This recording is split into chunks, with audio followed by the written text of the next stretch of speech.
Good evening, everybody. I said the only way I can tell how to tell time is to get my phone out and know what time it is. It just seems like my watch is always wrong, and the only accurate, I think, time machine in the world anymore are phones. So it's 6 o'clock, so we'll go ahead and get started. I'd like to welcome you tonight to our first Parent University. And I can honestly say to you, I'm truly thrilled about Sherry being here and having her present to all of you. A couple of reminders just before we get started. Parent-teacher conferences are right around the corner. Boom, next week. Hard to believe that we've are at the first reporting period. That just is unbelievable. So next Thursday and Friday are parent-teacher conferences. If you haven't got confirmation from your child's teacher, start bugging them, or if they don't hear from you, they will bug you, because that's the orders from me. So anyway, that's next week, and that's super important. And as you know, we here don't feel that education is solely the responsibility of you, nor the sole responsibility of us. But if we are co-responsible, good things happen for kids. Good things happen for kids. That's the bottom line. And so even after you leave here in this building, I hope that's a message you'll remember, that co-responsibility throughout your child's education, good things will happen for your child. Tonight we are very fortunate to have Sherry Frachey, who is a colleague, a friend, and kind of a forever friend in my life. As somebody I don't see all the time, but one of those people that you know will be there when you need them. Sherry and I worked together years ago in what was called the Student Assistance Program. She's still doing that at Iles. I at one time was her boss, although I think she bossed me most of the time. So has a great deal of knowledge, great deal of education, just an excellent practitioner of working with kids, of somebody that just understands kids, the way they're wired, and what they need to be successful. So she's 27, 30, I don't know how many years she's been doing this, but a long time. So please welcome Sherry Frachey.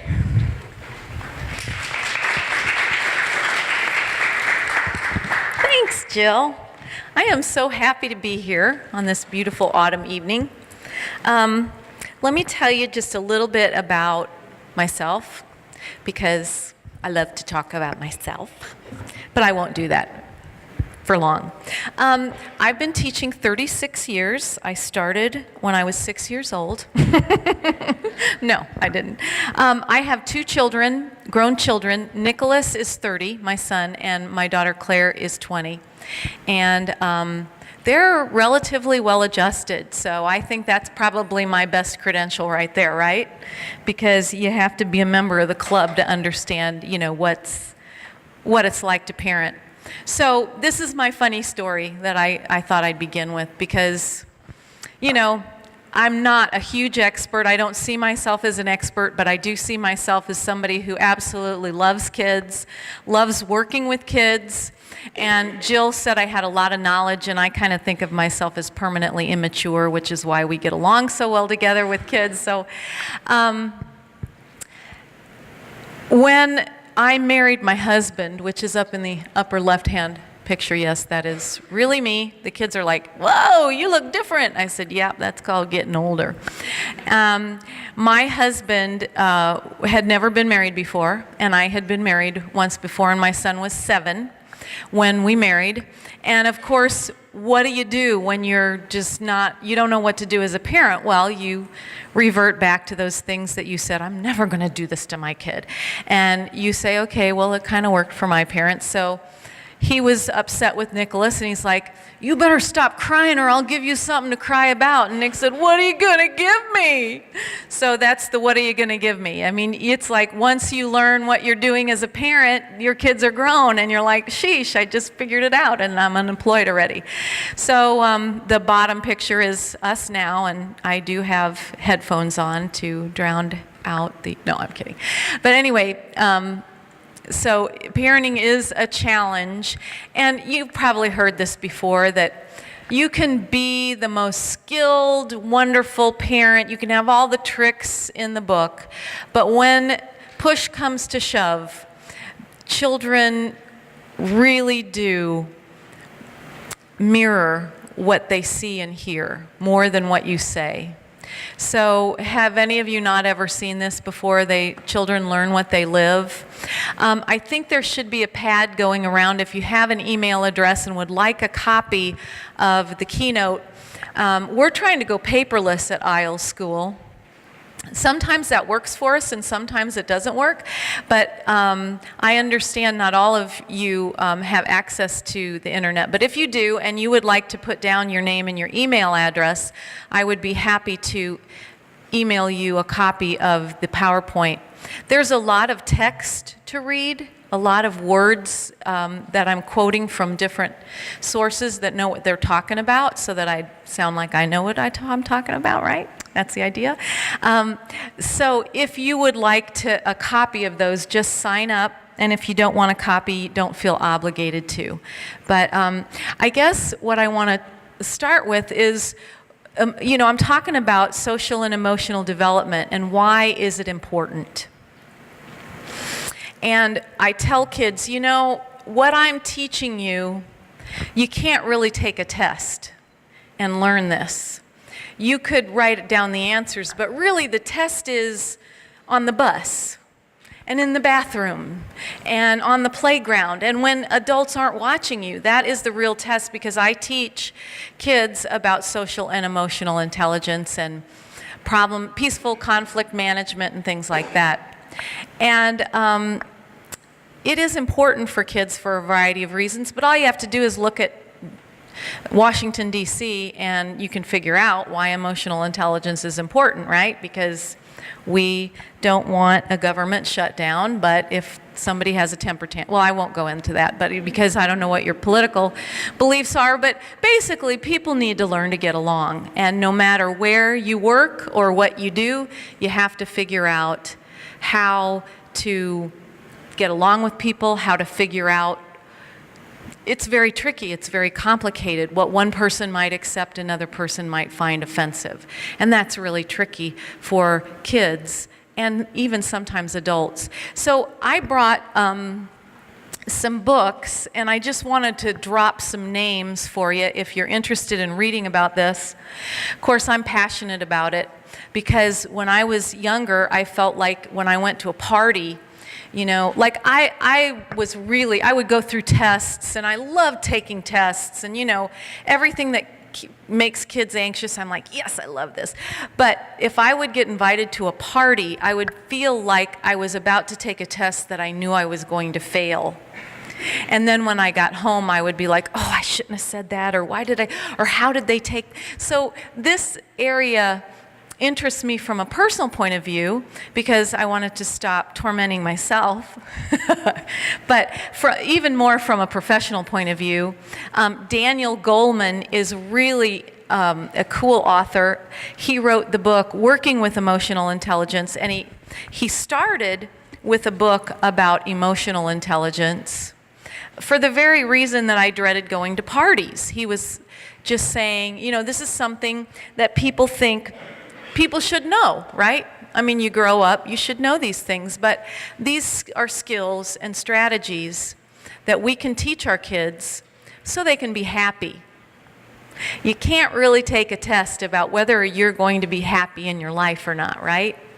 But the researchers now are finding the biggest indicator of whether someone is going to be happy is what is your EQ instead of what is your IQ. When I was growing up, it was all about IQ. That was the big thing. And now the researchers are saying, not so much. You know, we have a lot of really smart, unhappy people that can't get along with people. And corporations are looking at this data, schools are looking at this data, colleges are looking at this data, lots of people are looking at this information, trying to figure out what are we missing in our country and in our educational system. So Daniel Goleman is a guy who wrote some good books on the subject, and I love Daniel Pink. And I don't know if you have ever heard of TED. Anybody ever heard of TED? Capital T, capital E, capital D. That's kind of my addiction, okay? So it's like the addiction of geeks. So TED stands for, okay, correct me if I'm wrong, Technology, Entertainment, and Development. Is that right? Technology, Entertainment, and Development? Does that sound right? Okay. And it's a series of talks on YouTube. And they have TED Ed, they have TED Med, they have, you can find experts talking on everything from the canopy in the rainforest to being vulnerable. And it's a great resource on YouTube. It's capital T, capital E, capital D. And Daniel Pink and Daniel Goleman have done a series of talks. So if you don't like to read, you'd rather watch the video, that's another option. Daniel Pink did this talk called What We Can Learn from Spaghetti Sauce. It's a great talk, and I'm not going to tell you a lot about it because I don't want to be, have a spoiler alert. But it's all about emotional intelligence, and he also wrote a book called The Tipping Point, which some of you may have heard of. So as you see, there's a lot of text here, and there's a lot of quotes. But it really bugs me when I go to these workshops and they just read the PowerPoint. I'm like, hello, I can read, okay? So I'm not going to read these to you, but I do want to talk a little bit about the 6 essential aptitudes. And this is what Daniel Pink calls the 6 senses. And these are research-based, and they found that people who had these qualities were professionally and personally pretty successful. So you can see design, story, symphony, empathy, and play and meaning. So these are all fundamentally human abilities everyone can master, but they are skills. We would never send our kids to school and say, we're not going to teach reading. They'll just get it. They'll be at school. There'll be words on the wall. They'll be, we're not going to teach math. They'll learn division. They'll figure out. No, there are steps you follow. If you mess up on a step, you could get the wrong answer. And it's the same thing with emotional intelligence. I'm not going to go into detail about these 6 senses that they talk about, but what I'm talking about will basically be included. Everything that I'm going to talk about tonight, it can fit into these 6 categories that they have identified.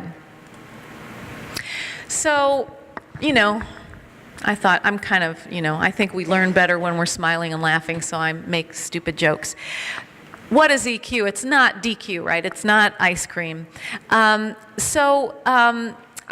just kind of told you about emotional intelligence and how do we measure emotional intelligence. There are a lot of measures out there, and there's a section on your child's report card measuring, different things. Like, what have you noticed? Have you gotten report cards yet? Are you guys first time report card? Oh, congratulations, you're in for a treat. Things like plays well with others, right? Or can work independently, time management. Let me think of some things that are for younger kids. What I've been teaching is successful conflict management, but that's with elementary kids. Independent behavior, self-regulating emotions. That's a big one. Don't let it ruin your day is a big phrase that I say to kids a lot of times. If you do something, don't let it ruin your day. Pro-social behavior means You know how to deal with people without being mean or without using violence to try to get them to do what you want. And social problem solving. We kind of have a shortage of that in this country lately. So here's a little bit more about what emotional intelligence is. And I've taken my sources from a man named Peter Salave. I don't know how to say his name, but he's done a lot of research, and I've read a lot of his stuff, that he talks about the trends in society. And the trend is that we're going to see this more and more and more. And corporations are going to be looking for this when they go to hire people. I see this all the time at school. You can probably attest to this. Somebody can come in and look great and sound great and have great intellectual skills, but if they can't really listen, if they can't have a conversation where it's not, I call it collective monologues, where it's really a conversation. Your kids at this age, they do something that I call collective monologuing, where they're talking about something and then another person thinks about something in their life and they say, oh yeah, and then they talk about their life. It might be related, but it might not be. And they like that at this stage. I mean, they're okay with that. That's the beginning of socialization. And parallel play, that kind of stuff, where they're kind of playing alongside somebody. They're not really playing with them. But what we look for when we're hiring somebody is who can play with others, not just alongside or, monologuing. And that's further down the road. You're just wanting your child to be successful in an early learning program, but the long-term goal is so that they'll be successful in society. I'm not going to go into detail about this, but in the American education system, there's a lot right with it and a lot wrong with it. And we'll be very upfront about it. And it is so important for educators to educate and respond to the whole child. Our system is basically designed for one area of one hemisphere of the brain, and that is auditory, right? And visual. Now, Early Learning Center is really good at the whole child thing. When we get in first grade, we kind of get off track a little bit more. They still do manipulatives and tactile stuff, but we get very quickly into just listening and speaking. And so we don't do some people justice in that sense. But really, when we talk about educating, we want to educate the whole child. So that includes all the senses. And it includes the social aspect and the emotional aspect. Am I giving you enough time to, those of you that kind of want to read what's up here? So this is where the information in the next few slides, it's a link. It's Mental Health America. So I just want to talk about your child's needs as far as body goes. These are really easy to identify, aren't they? Because they come out of us and they have all these physical needs. They need to be fed, they need to be warm, they need to be held, they need to be burped. These are some of the body needs of your children. You have 3-year-olds, 4-year-olds? 3, 4, and 5. And they kind of clump 3, 4, and 5 together into the preschool area. So that's kind of what the kids need at this age. Now, for their mental health, this is what Mental Health America lists as the assets you can give to your children. Unconditional love, that's a tough one, right? Especially when they're working your last nerve. I brought you into this world and I can take you out. All right. Self-confidence and high self-esteem. Great. That's great, Sherry. How do I do that, right? Playing with other children, the opportunity to play with other children. And interestingly enough, it's kind of important for your kids to be able to play with other children in your presence while you're there to get your input about their situations. Encouraging teachers, of course, supportive caretakers, safe surroundings, and appropriate guidance and discipline. That's another big one, right? Terrific. That sounds great in theory, but it's easier said than done. So I'm going to talk about some of the how we can build self-confidence, what appropriate guidance might look like. Okay? Is this making sense? You with me? Okay. And then the emotional aspect. Praise, I just can't encourage that enough. If you want something to grow, you have to give it the right conditions. Put it in the sunlight, water it, give it the right soil. That's what praise does for kids. And what your kids are doing right now is they're developing these programs in their head it's called self-talk. And they get their self-talk from adults and other people that are influential before they're 6 years old, surprisingly enough. This is the most important time when they get those tapes going in their head. They're not really tapes anymore. I say tapes and kids are like, what are tapes? CDs, I guess. You know? And it's really important that they hear the messages you want them to hear multiple times. I love that. You know, I wanted to tell you that last week you did this, and I told you I didn't want you to do it that way, but since I told you that, I've noticed 4 times that you've done it the way I've asked you to do it. Do you kind of get what I'm saying? So instead of really always recognizing what they're doing to get your attention when it's negative, you also notice what they're doing that's positive. Or if you give them a redirection or a correction, you give them feedback. You listened to me. I appreciate that you are sitting, facing the table, eating your food, and not playing with it or not running around the kitchen instead of eating. They might not be there yet. I understand that. My daughter was very, very active. She ate on the run. And, you know, being encouraging and being an active participant, this makes me very sad.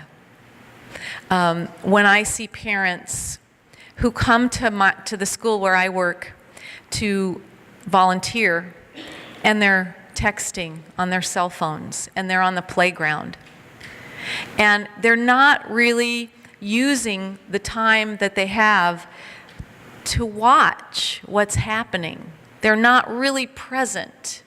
They're there if somebody falls, if somebody needs them, it gets their attention, but they're not really present. That is the greatest gift any one human being can give to another human being. And I think I've told Jill this story, but I taught grade school. When I first started, I taught kindergarten for 12 years, which was fabulous. And before that, I taught in an early child development center. And when I went to work for Jill, it was a radical change for me because I'd always had my own classroom.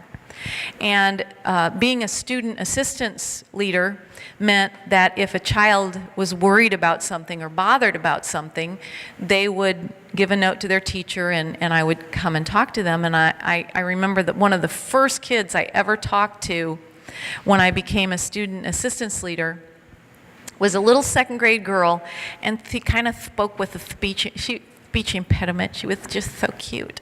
But she went on and on and on about how her parents were divorced and her father had some pretty bad problems. I won't give you specifics. And her mother was a very important person, very high-paid position, you know, vacations in the Bahamas and that kind of thing. But she didn't understand her daughter. She kept giving her daughter negative messages. But she couldn't live with the father because the father couldn't really take care of her until he dealt with his own issues. But he really loved her. And she really, really wanted to go live with her father. And I'm like, great. And of course, that could be true and it might not be. You know, it's her perspective, right? But my job was to listen and believe her and be present for her. And I'm like, what do I do with this? And so I said to the little girl, you know, if I had a magic wand, I would wave it over you right now and I would just make this all better. And she looked at me and she said, oh, Mrs. Frachey, I knew I could count on you. And I'm like, whew, I dodged a bullet on that one. You know, you don't want to take sides. You don't want to judge people. You don't live it. You know, you haven't walked in their shoes. And so that taught me a huge lesson about if you're just there for somebody, if you just listen to them and believe them, you don't correct them and say, now wait a minute, your mother really does love you. I'm sure your mother really loves you. Because I was sure her mother probably really did. I've never met a mother that didn't love their child. But in this girl's mind, so do you see how that would have been almost a criticism of her?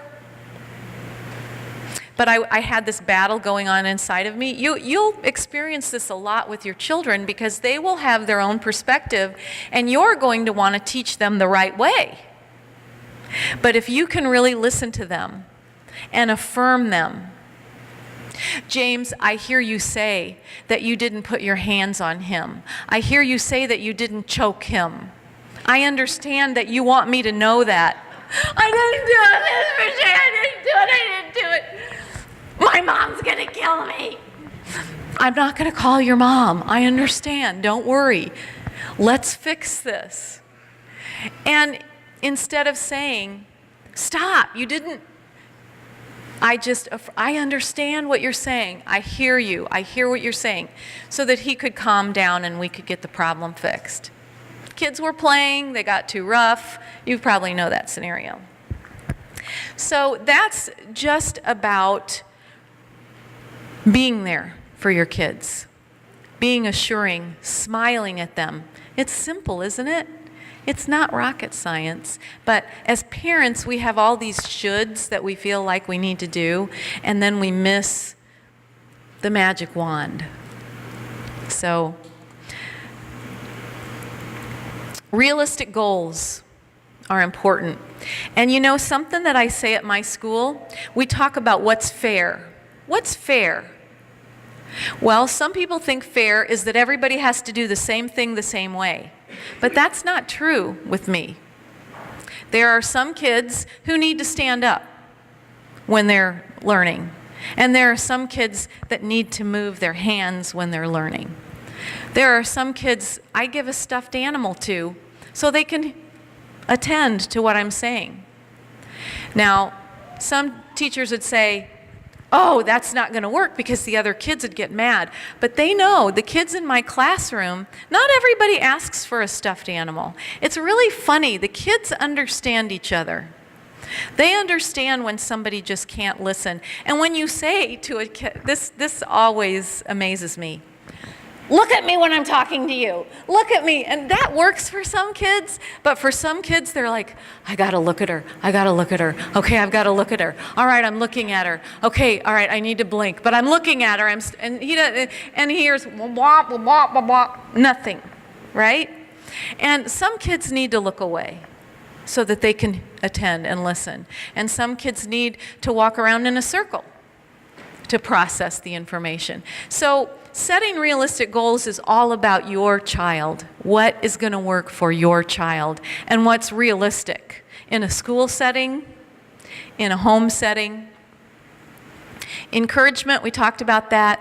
And you know, one thing that is a huge issue right now, it is an epidemic, children not taking responsibility for their own behavior. Today in my middle school classes, I read an article in the New York Times, you probably have heard about it, from Florida, about cyberbullying, about the 12 and 14-year-old girls that were bullying another girl, and she jumped off of a tower at a cement factory because she was so tormented by this bullying. And one of the girls showed remorse and was sorry for it. They both admitted to doing the things, but the other girl didn't accept any responsibility at all.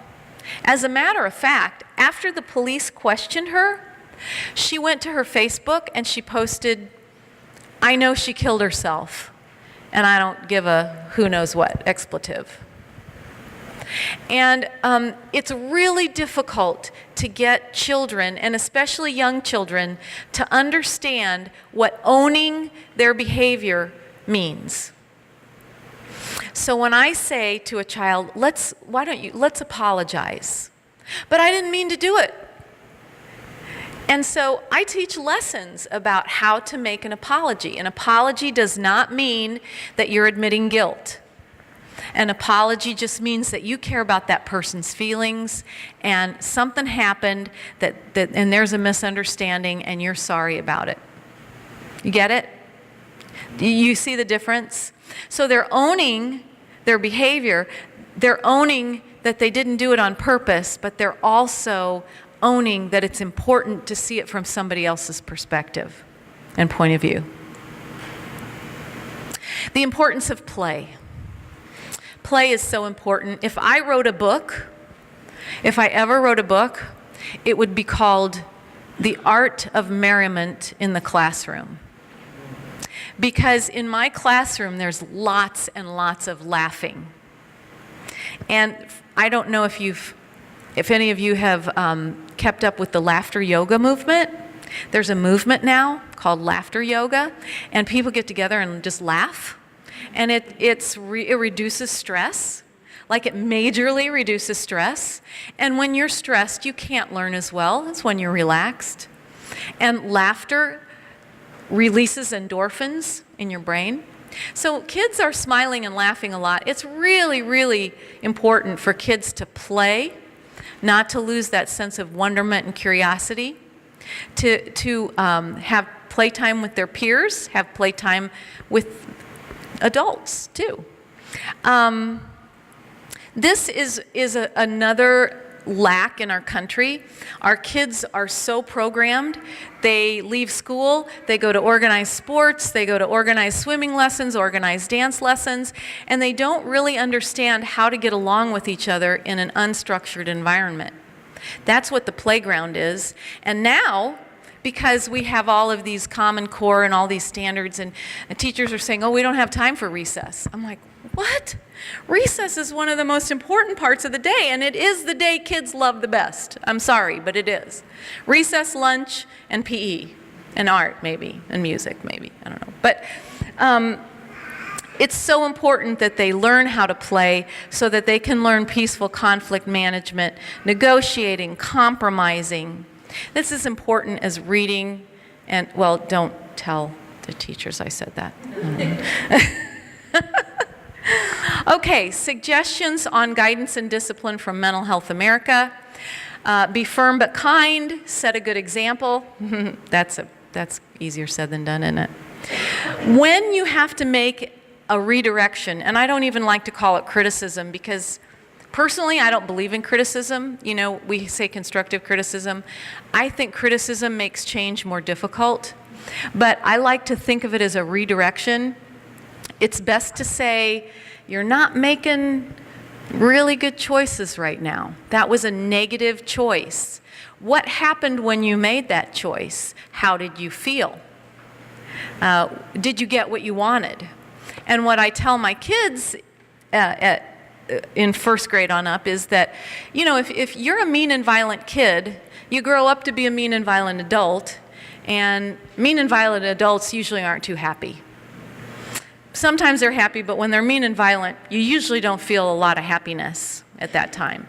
And they get that. Kids get that, and they want to learn these strategies so that when they grow up, they can use these tools instead of yelling, swearing, hitting, throwing things, okay?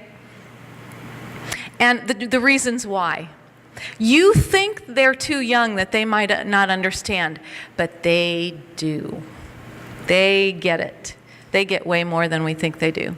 So what if none of this works, what we're talking about, and your child is still having issues? These are some of the warning signs that may indicate that your child might need more assistance than you're giving them or their teachers are giving them. And that's when you go to the child's teacher and you say, I'm concerned about my child because of he's worried all the time. They have trouble falling asleep. They can't stand still. They're hyper. If I tell them to do something, they do the exact opposite on purpose. They're very defiant. Okay, so those are some things. Frequent temper tantrums. 3, they probably still have some. But if they're frequent, if they're depressed, sad, and irritable a majority of the time for longer than 2 weeks, and there's not an outside situation that might be causing it, then that's when you might want to check with your pediatrician, your child's doctor, your child's teacher, or some outside help. Got it? One thing I wanted to say is what I ask children, if I want to know if there's really something wrong, I ask them how long it takes them to fall asleep usually, if they sleep all night, and if they wake up at night, how long it takes them to fall back to sleep. That's a real indicator of worry, anxiety, depression, and also their appetite is an indicator. These are pretty easy things to ask, and these are things simple for 3, 4, and 5-year-olds to answer. Separation anxiety might be an issue. And it's really hard. I taught kindergarten for 12 years, and I remember not so many kids, but lots of moms. Lots of moms. And I was one of them. When my daughter went to kindergarten, she was like, see ya, bye. I'm like, but are you ready? What if? So these are just some suggestions about separation anxiety. It's really important to establish a routine, really talk to your child about what's happening, trying different things, enlisting the help of home. Now, with that, what I mean is, I like to, when my daughter, if she was feeling bad or didn't want to go to school, I wear certain scents, and I would spray a handkerchief, and I would give her that to put in her pocket, and if she got upset, she could just take it out and smell it. Or a picture of you, or a note in the lunch, anything. Some kids like to carry textured material from home, anything that is comforting to them that is workable in a classroom situation. And be prepared to take 2 steps forward, maybe a step back, a step forward, a step back. Information about types of services can be obtained from mental health, pediatricians, counselors, other families that you know of at your school. Community-based psychiatric care, that's probably not an entry-level type thing. There are crisis numbers if you're really having trouble. I've had parents say, I can't deal with this. I'm afraid this child's going to hurt themselves. And where do I go? There are resources, and everyone in this school probably has a phone number or somewhere that you can get help. Education or special education services. these are some of the skills that are important and these are from the National Association of School Psychologists, and that's the website. So these are suggestions on how you can promote social skills in early childhood. All right, lots of writing here. And we've talked about this, opportunities for your children to play, you playing with your children. Parents of the most socially advanced children laugh and smile more often. They respond to the children's ideas.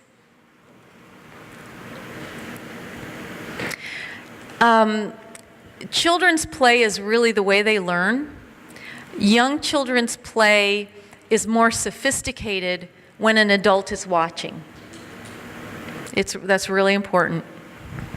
And social skills are best learned in real social situations, not talking or reading or looking at pictures about it.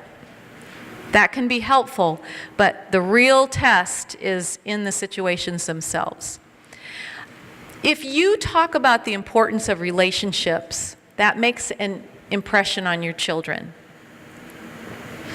And if you talk about relationships in a problem-solving kind of way, not saying, oh, they're just mean, just don't play with them. That might be true. You might not want your child to interact with some kids, but they still do need to learn how to solve problems. And you can say to them, how can I help you? What are some of the things that are going wrong? What are some of the things that are going right? When children are encouraged to think about other people's feelings, they're likely to be viewed as more positive and as better friends. Kids who say they don't have any friends, you know what I'd encourage them to do? Do something nice for someone. Do something kind. Make yourself a good friend. You are so important to endorse positive social strategies. I usually tell parents, I make a deal. If you don't believe everything your child says to you about me, I won't believe everything your child says to me about you. Deal? And then parents are like, okay, I think maybe I need to talk to Mrs. Frachey to get a better picture of what happened rather than calling me saying, what are you doing to my child? My child is... I'm like, wait a minute, let me tell you the whole story. Because I don't know about you, but when my child is crying or comes home upset, Mama Bear comes out, right? And what's their address? You know? Where are the eggs? Come on. But if you say, well, wait a minute, now let's work this through, that is so powerful.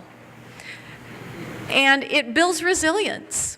And resilience, I tell the kids, resilience is a big word. I say, think about a basketball. A basketball is one of the most resilient things I know of because when you push it down, it comes back up.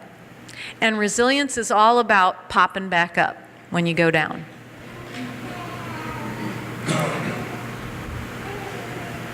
Intervene only when necessary. Permit kids to work out their own problems and encourage them. Maybe give them suggestions. But parents who interfere actually inhibit the learning process for their kids. If you interfere too soon. And of course, most importantly, is love. It's the most important thing. And forgiveness. Those are the two things that really help. So I wanted to open it up for questions. I want to thank you so much for spending your evening talking about this. And I wondered if there were any questions or comments.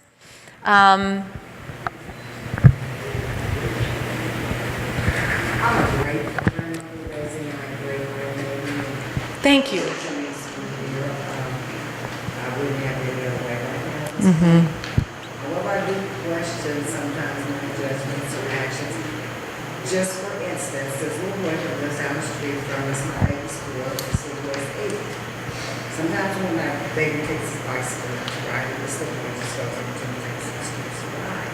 Well, my suggestion to my baby was, from now on, when somebody else wants to ride your bicycle, you have to tell them that they have to come and get your permission to do it. Good one. You can't just let them ride your bicycle because grandma took great care to let you pick that bicycle out for yourself and if they hurt it, I don't know if you'd be able to get enough. Perfect. I had to do it like 2 or 3 times. Perfect. Granny Swanson wants to ride my bike. Is it okay if he rides? And I said, well, does he take care of your bike when he rides it? Does he treat it as nicely as you would treat it? And if he breaks it, then you can put it in another one. You look at him and say, I'm not going to ride my bike. And so, Yeah. and sometimes though I'll question what I do and I go, I get too much. Exactly. Yeah. Too much of Right. my own judgment about things. That situation like that. Yeah, and that's perfect. And he's not in danger. Nothing is being destroyed. And so you're allowing him, what you're saying to him in letting him deal with this is, you're competent. You can do this. I have confidence in you. And it sounds like it's working. But, you know, I mean, yeah, I mean, I don't know what to say about the second guessing thing. That's just part of the deal, isn't it? I guess it's been a long time since I raised them.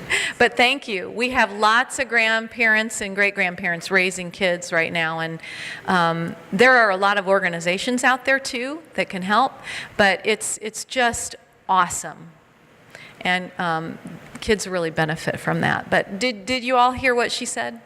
Okay. Any other? Kind of paraphrase and then how she solved it. I didn't hear. Okay, so the issue was her 4-year-old great-grandson has a bicycle that he rides in the neighborhood, and an 8-year-old boy takes it from him when he's out playing, and correct me if I get something wrong, okay? And she wondered what to do about it, and he came to her, and she recommended that he talk to the boy and say, if you want to ride my bike, you need to check with my grandma first. My grandma took a lot of trouble getting me this bicycle, and it's important that she knows what's happening. Is that about it? Kind of, sort of, Yeah, kind of, sort of. He finally took 2 or 3 tries, he'd come back to me, but finally about that 3rd try, he came back. The little boy came with it. Well, no, he came by himself and he said, I told him he couldn't ride my bike without asking you, and he didn't ask you, so I didn't know. And so the 8-year-old listened to him and left him alone? That's pretty good. So he told the boy a couple times, then maybe the 3rd or 4th time he came back and said it worked. So it does take some practice, right? Worried me because it's a It is, right. kind of a Fighting kind of, yeah. and I thought that would happen, but it didn't. Yeah. Right. Yes. Yeah. That is a good example of teaching our children to be assertive, but not aggressive. And I like that you use those words, because that's what I teach too. And when I talk to kids about assertive and aggressive, we do Mary Had a Little Lamb. And I do Mary Had a Little Lamb in an assertive voice, in an aggressive voice, and in a passive voice. And boy, do they remember that. I saw another hand. So, yeah. Should I give him the microphone, maybe? Well, I was trying to think if I could do it. Yeah, go ahead. When talking back, like if you ask them to do something, they're like, no food or no eat, you know, because they don't want to do it. And they, you try to get them to go over and sit down and eat their food, and they still say no. And then eventually, after the 3rd time, you send them to the corner. I'm wondering what I can do, because it's not just about food. It's if she wants to do something or go outside or something that, go outside rather than take a nap, or, something. That she knows the routine, but she just doesn't want to do it. And, and then when I send her to the corner, she cries like her world is ended. So, Yeah. and then I feel like I've broken her heart, that I should be doing something different, but she is 3 and she doesn't understand every word that I say. So I'm wondering what I could possibly do a little bit different to kind of change things up, because the pattern is still continuing and it's getting more frequent. Okay. All right, so if there's a pattern of behavior in your child that is continuing and becoming more frequent, that tells us that we need to change our strategy. So insanity is called doing the same thing over and over again and expecting different results. So if you're not getting the results you want, you change your strategy. But on the same token, if she's not getting the results she wants, then she needs to change her strategy too. So here are just a couple suggestions, and if any of you have things that have worked, you're welcome to address it too. Maybe say, let's draw a story together. And you draw a story and you start to narrate a little bit about a mom and a girl or whatever the choices are. And you kind of go through what happens, and the little girl says no, and she gets mad, and the mom gets mad at her, and then she's got to go sit in the corner and she cries, and you draw that story out. And then, and this is during a time when you're not asking. There is no immediate power struggle. And so you walk through this story, and you ask questions like, how do you think the mommy felt? And did the mommy get what she wanted? And did the little girl get what she wanted? And what do you think we could change? What about the story do you think maybe we could change? Let's write a new story. Let's do a new story and see if that works. And then that's one suggestion. That's what I call changing the narrative. And that works with adults too. Changing the narrative. It's like, oh, I can't do this, or oh, this is just, we can change our own narrative. I was thinking of something else too. You have something? Well, yeah, one thing that I could say we do a lot here is we just do choices. Yes, you know, that's a what I lot was of gonna say choices. next. So, Thank you. You know, I can just talk about my nephew, Declan, and he was throwing a fit because he wanted something, and so then you just, you know, he wanted to have the ketchup and he wanted to squirt it himself, and his mom was like, no, you're not gonna, it's gonna go all over. So, you know, she said, and then so I intervened as the overbearing aunt and said, because I didn't want him to get in trouble and this power struggle that was gonna go on. So I said, Declan, do you want your ketchup on this part of your plate, or do you want your ketchup on this part of your plate, and I'll help you? Totally defused it. You know, totally defused it. And so, you know, when your children say, I want this or want that, and you know, well, it's something they can handle, say, hey, let me do this, but you tell me, do you want to wear this or do you want to wear this? And this whole building, early childhood, all these people, they operate from choices. And when I have a little child that I have to work with or is in a classroom that's upset, and I'll say, you need to walk with me, and they won't, they're throwing a fit, and I'll say, do you want to hold my hand with the ring on it, or would you like to hold my hand without the ring? You can hold whichever one, you pick. Well, they're like, I've got the power. Yeah. You know, I know exactly, I'm going to pick this. And so they have some power. But those no's are all about getting power. So you have to try to come up with some ways to give them power before it escalates to the point of screaming. Once you're at the point of screaming, it's the point of don't talk. Yeah. Don't talk. I mean, once they're at the point of screaming, get your body safe. Once your body's safe, then we'll talk. You know, and at that point, when they're screaming, you just get your body safe. Let's get your body safe, and then we'll talk. So, Good one. What do you do for the overactive child? Like you said, your daughter was overactive. I have a son who's pretty wild. I mean, he's always doing sports. He tries to make everything into a baseball game or throw something or ball. And I don't know what to do to get him to transition when he starts to get more and more into the scholastic part of school. Right. I fear they're going to start telling me I'm going to have to drug him to get him to school. And I don't want to do that to him. So what are things I can do at home to try and Do you help with transitions? yeah, I mean, he's pretty wild. I mean, he's just active. Not wild as in unruly, wild as in active. So what you're saying is that if you tell him something, he'll comply with it, but his body is is active. And he's always trying to play something with the sports. I mean, he turns everything into a bat and a ball. Oh dear. Yeah. Yeah. Everything. Everything. Yeah, yeah, yeah. That's fun. That's fun. It's fun, but Yeah, but then it has to be channeled in a good direction. I think what you said about choices is also applies here, is just trying to get it channeled. And I always like to do, with the kids at school, I always like to say, okay, now in 10 minutes, or I'm going to set a timer to give them advance notice, and then our bodies are going to slow down to this level, or and try to help them, try to structure that transition for him a little bit, so that it's not going from 100 miles an hour to 0 on a dime. So when we do our transitions, number one, I try to make them as positive as possible, and I try to make them, like Jill said it with the choices, and give them warnings. And the other thing to say, it's very simple, is vacuum cleaners are for cleaning.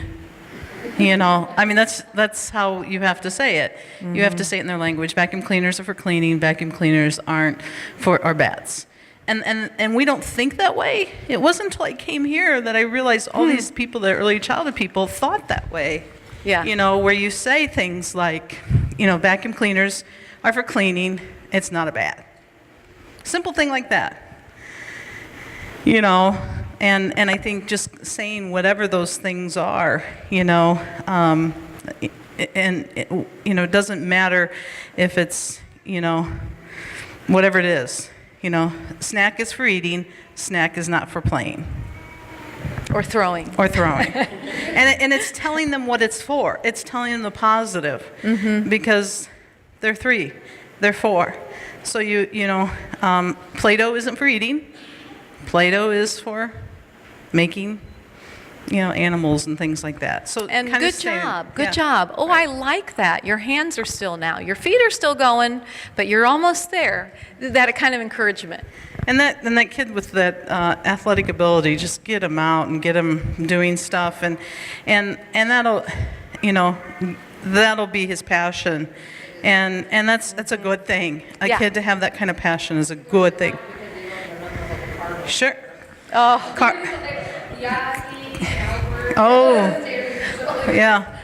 So I mean that's amazing, because I mean he'll be so focused in that, and that'll be a real talent and passion of his, and he'll be doing box scores and learn math and all that. So yeah. And if I was working with him, I would probably relate everything to that passion.